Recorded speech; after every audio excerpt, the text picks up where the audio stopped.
Assalamualaikum warahmatullahi wabarakatuh. Alhamdulillah, alhamdulillahillazi ja'alal baitul madrasatul ula. Wassalatu wassalamu ala sayyidina Muhammad khairul anbiya wa ala alihi wa sahbihi zawil huda wattuqa. Amma ba'd.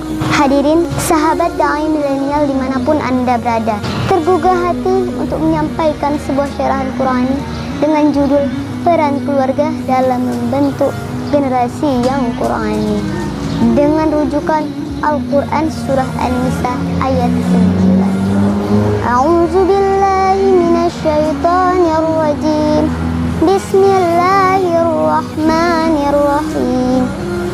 Wal yakhshal ladzina law taraku min khalfihim dzurriyyatan dhiyafan khafu 'alaihim falyattaqullaha wal yaqulu qawlan sadida. Surah An-Nisa ayat 9. Dan hendaklah takut kepada Allah orang yang sekiranya meninggalkan di belakang mereka anak-anak yang lemah, yang mereka khawatir terhadap kesejahteraan mereka. Oleh sebab itu hendaklah mereka bertakwa kepada Allah dan mengucapkan perkataan yang benar. Quran Surah An-Nisa ayat 9. Menurut Imam At-Tabari dalam tafsir Jami'atul Bayan, Fakhruddin Ar-Razi dalam tafsir Mafatih Al-Ghaib, serta mayoritas pakar tafsir lainnya mengatakan bahwa ayat tersebut hanya ditunjukkan kepada orang tua yang telah lanjut usia, sakit-sakitan, serta memiliki tanda-tanda kematian. Namun, menurut Muhammad Said Tantawi, ayat ini merupakan peringatan kepada semua orang untuk khawatir, cemas, dan takut untuk meninggalkan generasi yang lemah.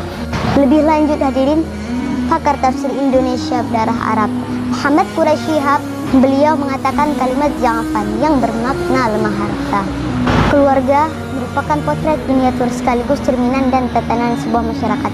Bila keluarga baik, maka akan baik pula masyarakat dan bangsa tersebut. Sebaliknya hadirin, jika yang bernama institusi keluarga rusak, rumah tangga berantakan, maka ini merupakan isyarat awal dari kehancuran sebuah bangsa. Demikian ungkapan Syekh Aidil Fatih Abdullah dalam karyanya Buyutuna kama yajibu an takuna.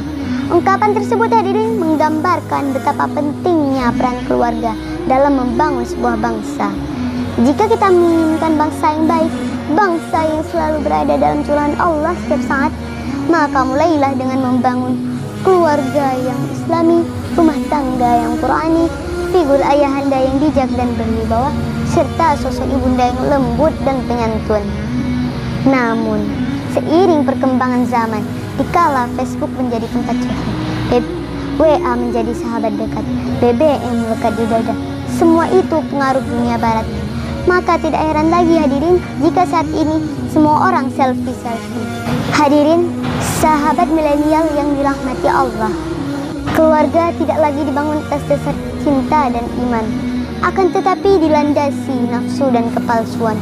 Rumah tangga yang diharapkan menjadi madrasatul ula justru menjadi tempat persinggahan semata.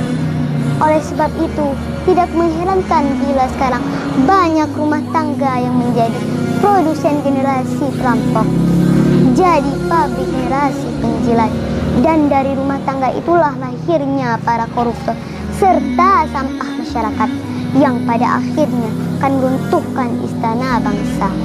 Dari syarahan yang telah kami sampaikan, dapatlah kita ambil dua kesimpulan, yaitu yang pertama, kehidupan rumah tangga yang bernuansa religi, dipenuhi dengan pernik-pernik Qur'ani dan dihiasi dengan suasana Islami, merupakan gerbang utama untuk menuju bangsa yang berperadaban tinggi dan selalu berada dalam curahan rahmat Rabbani.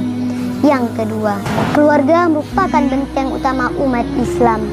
Jika kita mendambakan masyarakat yang taat, umat yang hebat, bangsa yang kuat, maka mari ciptakan keluarga-keluarga yang sakinah, yang menjadikan Al-Quran sebagai pedoman petunjuk dan jalan hidup. Dan demikianlah yang dapat kami sampaikan. Jika ada kekurangan, mohon dimaafkan. Dan kami akhiri dengan wassalamualaikum warahmatullahi wabarakatuh.